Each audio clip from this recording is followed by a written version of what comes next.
তো বন্ধুরা, মানুষ এখন এত হিংস্র হয়ে উঠেছে, তো মানুষই মানুষকে শেষ করে দিচ্ছে। এটাই হচ্ছে প্রকৃতির খেলা। আপনি বিশ্বাস করুন কি না করুন, এটাই হচ্ছে প্রকৃতির খেলা।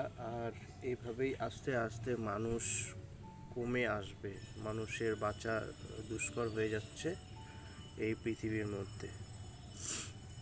তো এই জিনিসটা অনেক আগেই অনেক বড় বড় বিজ্ঞানীরা বলুন, মনি ঋষিরা বলুন, তারা বুঝতে পেরেছিল।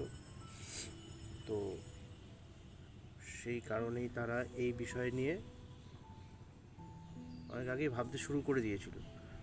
তো এর জন্যই বলছি, তো এই পৃথিবীতে নতুন করে কোনো প্রজন্মকে আনবেন না, কোনো বাচ্চা জন্ম দেবেন না।